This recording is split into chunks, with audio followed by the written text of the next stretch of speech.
Hello, I'm Lauren O'Hayan from Restore Your Core, and today we are talking about running specific to pelvic floor issues that might be arising for you. So it is very common with runners to experience pelvic floor discomfort. That can show up like incontinence. So like at a basic, like that can show up as incontinence, like inability to either hold your urine for a long time or a sudden loss of urine. It can also show up as just kind of like leaking, like you needing to wear a pad when you run. It can show up post-running as like a pain and heaviness in your pelvic area. And it can even show up during running as pain and heaviness in your pelvic floor area. It can even show up as hip pain. So running with hip pain can often also be a pelvic floor issue. So let's talk about what's happening in the pelvic floor when you run, and then what are some steps you can take to resolve this issue, whether it's the heaviness or the incontinence leaking.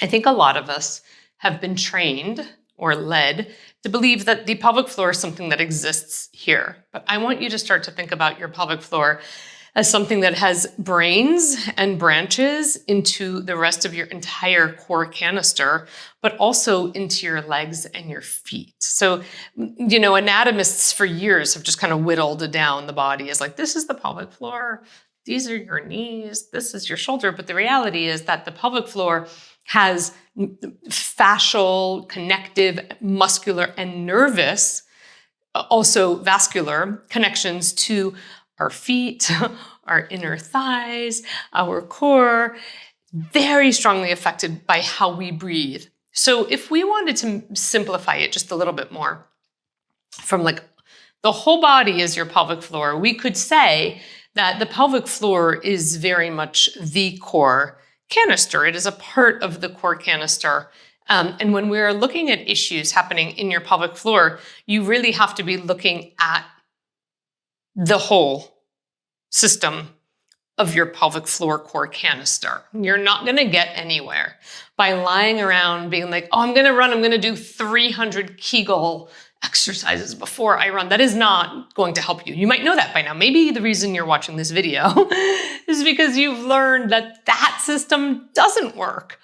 So what does work, right? So let's talk about like, what is your pelvic floor? Your pelvic floor is a system in your body that is constantly receiving shock and load, and its job is to receive the shock and load. So shock, load, right? Receive force from the ground up, but I'll absorb it and then transmit it.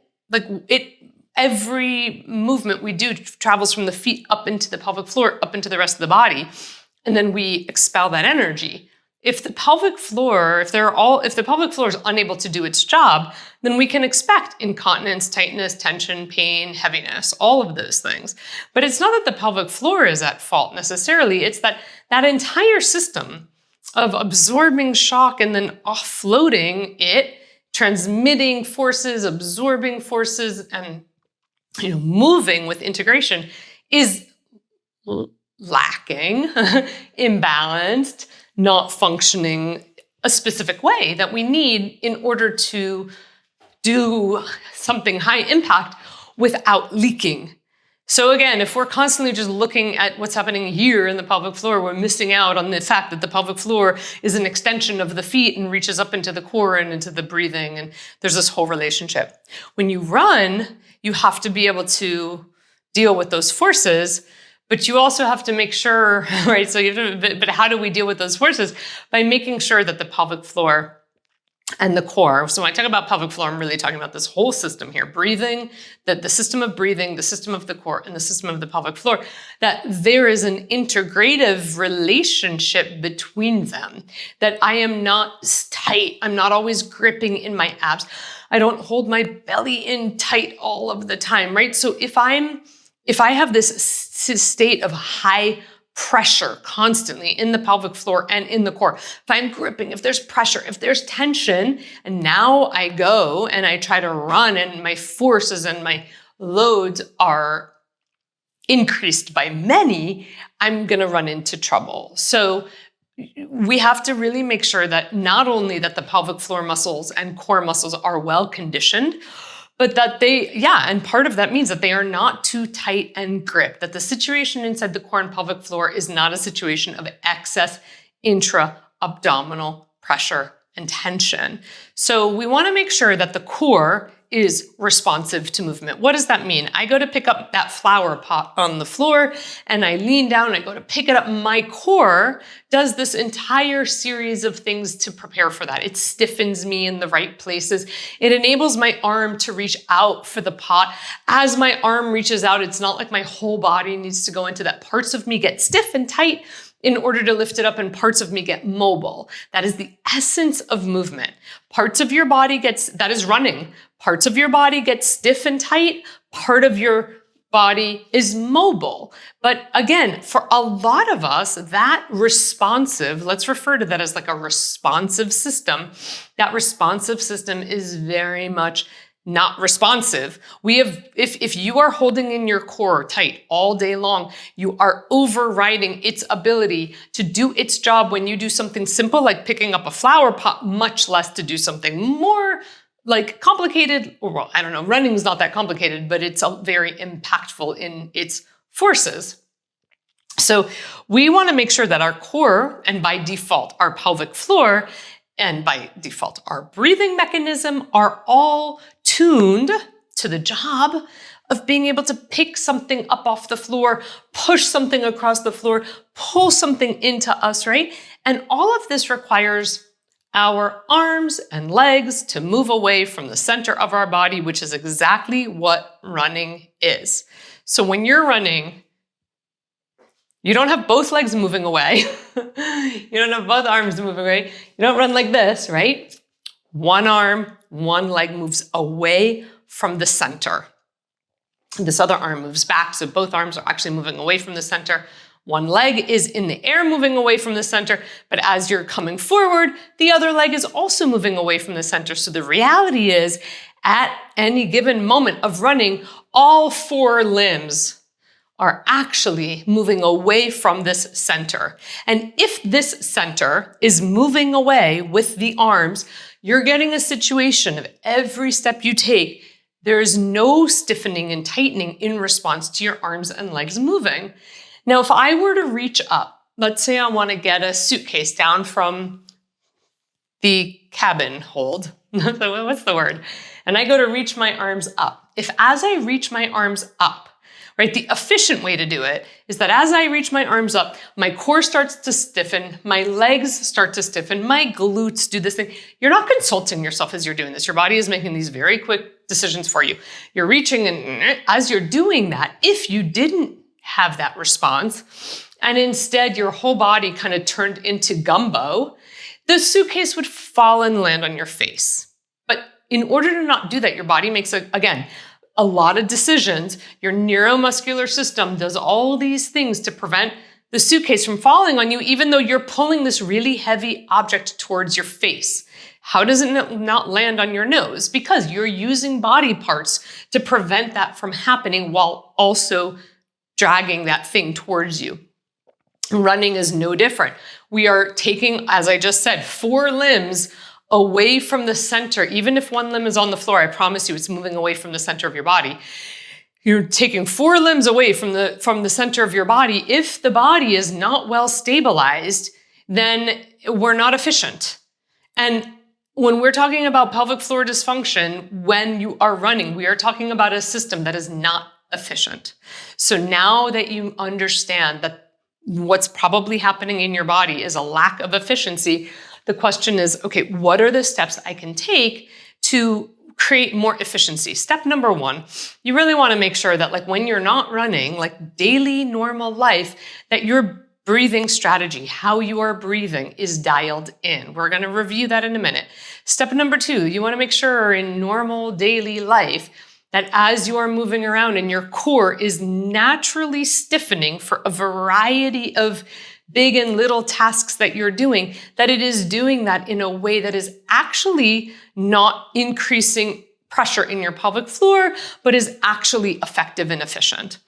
Number 3, you want to make sure, this is very specific to running, that as your arms and legs move away from your body in daily life tasks, that you're not doing that with an insane amount of collaboration from the rest of your body, right? Like, again, parts of you need to stiffen as parts of you need to mobilize. Do you have that? And as you do that, how does your core and pelvic floor respond to that? So those are the main things. Now, if we're talking about running, as I'm rolling my feet on the floor, we really would also be wanting to look at and how are your feet interacting? And there's a lot more we can talk about, but that would be a 3-hour video, and not what I'm trying to do here is an explanation with exercises to get you started on this journey. But ultimately, in the same way that we want to reduce all of the things that could be creating this extra pressure in the core and pelvic floor, that when we run, that pressure, right? Because as we're lifting up a plant, that pressure isn't, we're not urinating, right? It's only happening when we're running, because daily life activities are not as forceful, not as impactful. We're staying in a zone of tolerance. Like, our body can tolerate that. But then we do this really impactful thing, and then suddenly the reality is that we can't tolerate those forces. So the unable to tolerate those forces is all about the excess pressure happening in the core and pelvic floor.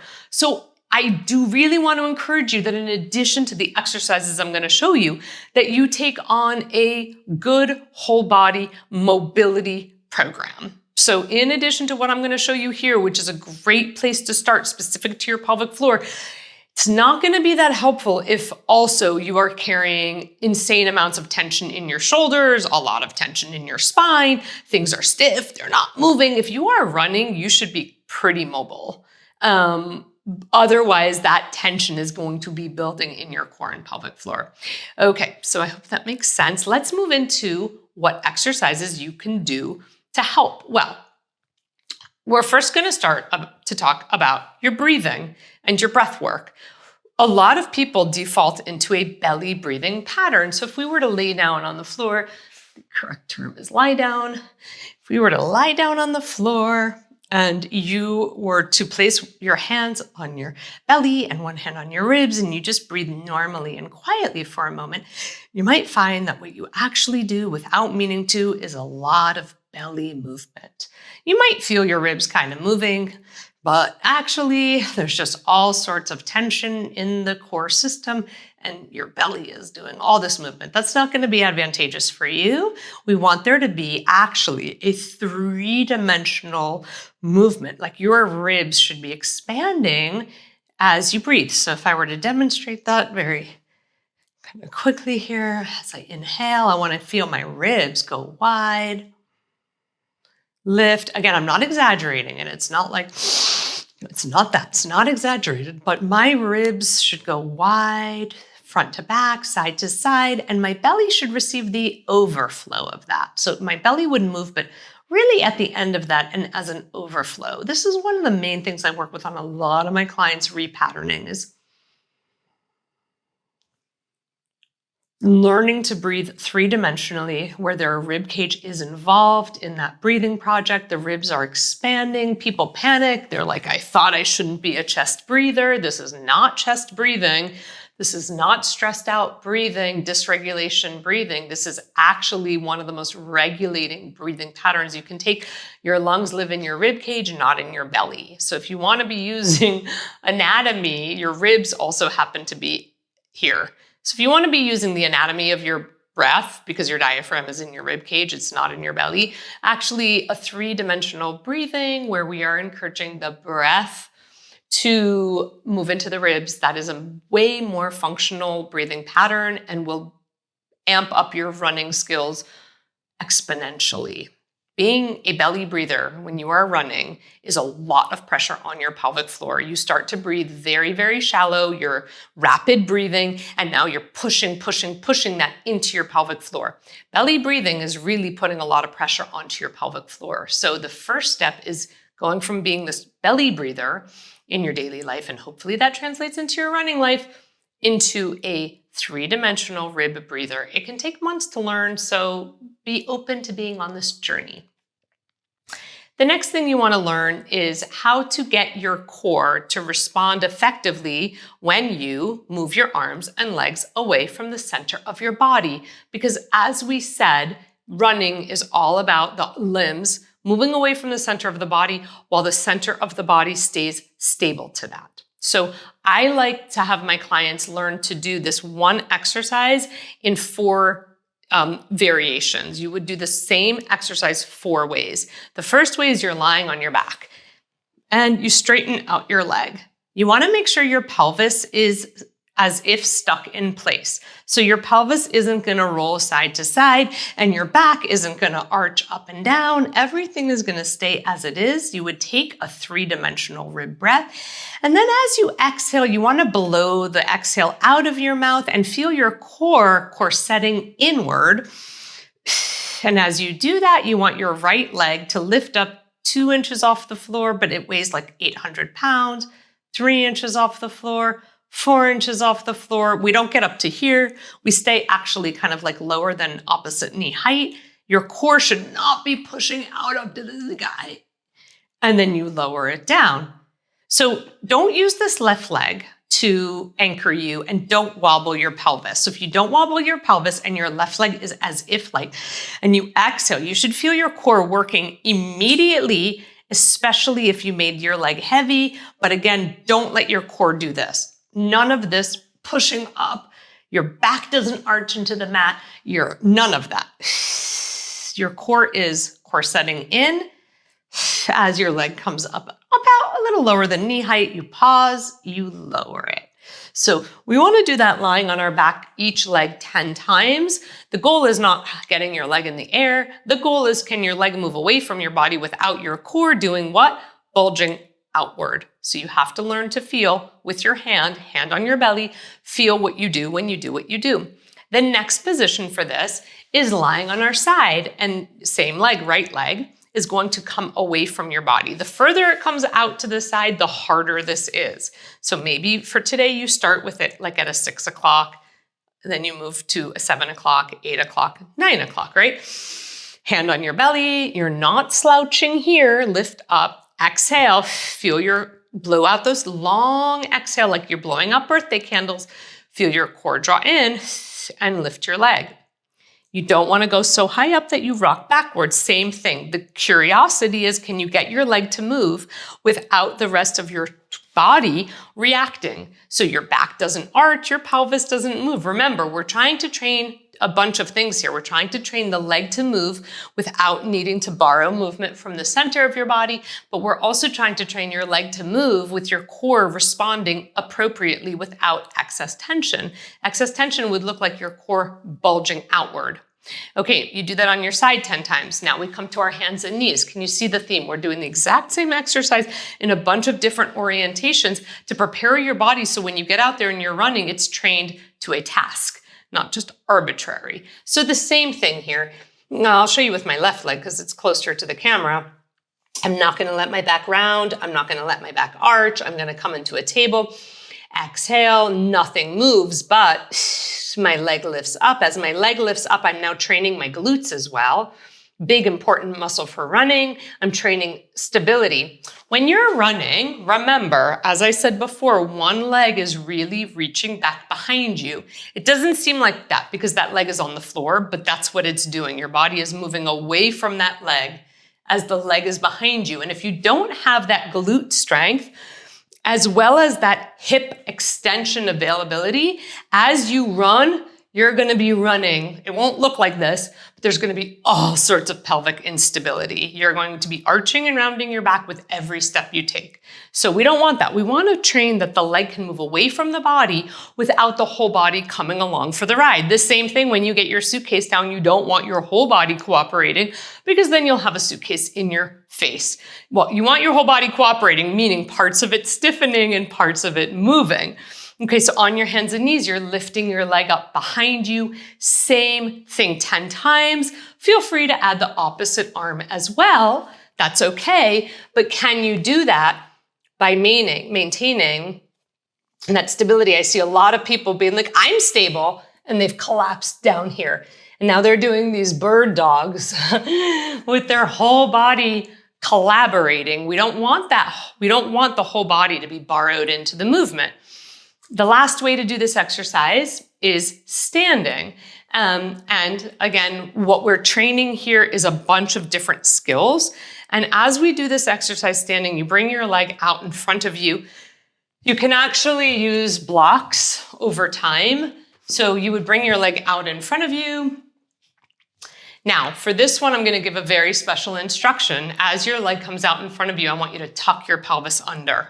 So I want you to take your pubic bone towards your nose. Tuck your pelvis means bringing your butt is back behind you. Bring it under you. Tuck that tailbone under and maintain that. As you exhale, blow out those birthday candles and lift your leg as high as it will go without losing this. So you're not allowed, as your leg comes up, to start arching your back and sending your butt back behind you. We're not doing that. Same thing, your leg is here. Before you start to lift your leg, get that tuck under. Maintain that tuck under as you lift your leg up. You don't have to go that high. And if you start doing this, you've lost the point. So if you let your upper body in any way hunch over, arch, or any of those presentations, you are no longer training this this integration. It's actually training integration. You're now moving into your whole body being part of the movement, as opposed to one part of your body stiffening so the other can move. So it might be hard for you at first to do this, but stick here rather than here, okay? You do that 10 times per leg. This is a hard sequence, but you're learning. And then finally, we also want to train the leg to move behind us without disrupting the entire pelvis and upper body. So how do we do that? You're going to step forward into a lunge each time. That's the movement. In a rudimentary way, you're stepping forward like running. So you're now really preparing. However, in this position, my pelvis is untucked. It's not stable. It's actually just moving into this kind of untucked position. So can I get this tuck, maintain it as I step forward, which means that my stride is, I'm not going as far, right? Not going as far, but I'm also maintaining a tuck in my pelvis, and I'm now really feeling the tissues in my left hip flexor because I'm stepping forward with my right leg. I'm really feeling them working, but my left glute is also strongly powering on versus just stepping forward with no awareness in your back leg whatsoever. So the awareness here is this back leg, you're really tucked under, and you're stepping into it and stepping out of it. And this is giving you a bit of impact. You can see my stance isn't that big. After I've done 10, I'm gonna hold. I'm gonna get my legs stretched out away from each other, but now I'm gonna take my back heel off the floor a bit. I'm gonna tuck my pelvis under, reach my left arm up. It's my left leg that's back. And I'm gonna take a bit of a stretch here. And again, I am training here my arm, my leg to move away from my core, but I am staying in this tucked position in my core. So I'm not here. It's not ballerina, gymnastics, back arching at all. And I'm really feeling this nice stretch here. And then I do the other leg. Okay. So that is shooting a lot of birds with one stone, that one exercise, because you're training your core, but you're also training hip extension, you're training your glutes. Hip stability 101. And now our last exercise that you're going to be doing is I just forgot it, but I'm going to remember it. Oh, the last exercise you're going to be doing is an impact exercise, because running is impact after all, and we need to train to task. One of my favorite ways to teach my clients impact, it's so easy. You rise up and then you come down. Rise up, and when you come down, you let your heels hit the ground. Now, if in the beginning you are like mega leaking all the time, you want to do less impact at first. Over time, more impact, more impact. And I like to then, after weeks and weeks and weeks of this training, yes, it takes weeks to create adaptation. After weeks and weeks of training, you do the same thing with a weight. And then finally, I really like to do it in this split stance. Remember, running happens here, and we're just coming up and down, up and down. And now it's my front leg only that's getting this impact, but it's a single leg exercise. And I'm really trying to encourage them as we do this to watch out for this, again, kind of leg is behind me, therefore I just arch everything and I let my pelvis go. No, there's still an awareness to a bit of a tuck. So I rise up, I'm in this tucked position. I lower down. And when I lower down, I let it go. I let my pelvis do what it needs to do as I'm here. But I rise back up, I'm tucking, lower. Rise up, tuck, tuck, tuck, tuck. And if balance is an issue, you're holding onto a wall because we're not trying to train balance, we're trying to train task and specificity. I'm rising up, I'm tucking, you see I'm tucking, I'm hitting the ground and I'm letting my pelvis release with that. I'm not holding on to that energy of pelvic tuck. That is very important for training the pelvic floor, is that at the bottom here, we do get this open shape in the pelvis. So those are the exercises that you really want to start working on as you are trying to work with your pelvic floor. As I said before, I could give you another 300 exercises. I want you working on mobility, like I said before. I want you working on shoulder mobility, upper back mobility. All of my exercise programs, but specifically Restore Your Core, is amazing for giving you these all the tools you need for this, the upper body, the spine mobility, the hip mobility. But those elements really, really matter. So remember, learning to run without leaking and pelvic pain is not about actually strengthening your pelvic floor. It's about your pelvic floor being able to absorb shock, absorb load, transmit load effectively. And that comes when we start to reduce all the extra pressure pooling into the pelvic floor and instead have a much more balanced system of breath, core, pelvic floor. And in order to do that, we need to make sure that our arms and legs can move away from our body without all of this extra, call it compensation. Okay, that's it. I hope this has been helpful and thank you so much for paying attention.